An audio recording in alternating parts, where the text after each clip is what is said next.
ঋদ্ধ তার দাদি দিয়ে দিয়েছে ভাজা মুরগি ডিপ ফ্রিজে রেখে। আমি শুধু ডিপ ফ্রিজ থেকে বের করে এটা একটু গরম তেলে দিয়ে এটার ঠান্ডাটা একটু সরিয়ে নিচ্ছি।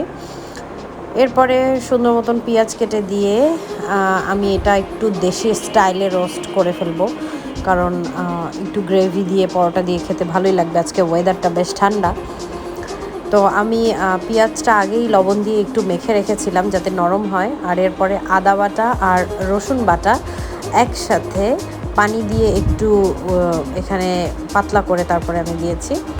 আর এটা একটুখানি ভাজা হতে হতেই আমি টক দই দিয়ে রোস্টের মশলা একসাথে গুলিয়ে রেখেছিলাম, সেটা দিয়ে দিয়েছি।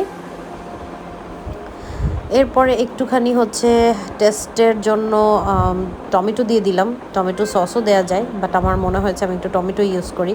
এরপর বেশি পানি দিয়ে একটু বেশি সময় ধরে এটাকে একটু সেদ্ধ করব, একটু কষাবো। আমি এর মধ্যে 2 বার পানি দিয়ে দিয়ে কষিয়েছি, সেটা আমি ভিডিও করি নাই। এখন লাস্টলি আমি আস্ত মুরগিটা এখানে দিয়ে দিচ্ছি।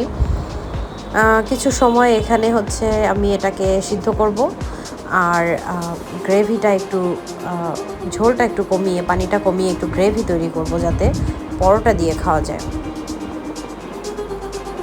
আমি বারবার উল্টিয়ে পাল্টিয়ে দিচ্ছিলাম 2 পাশেই,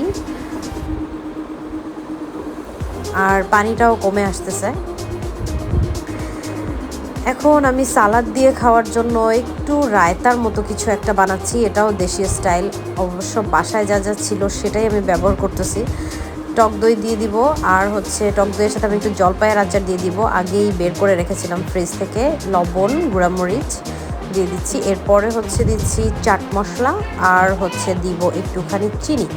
এটা দিয়ে আমি ব্লেন্ড করব। ব্লেন্ড করে এই যে কিছু একটা এটা হয়েছে, এটা আমি সালাদের মধ্যে দিয়ে দিচ্ছি, তাহলে একটু আচারি একটা ফ্লেভার আসবে।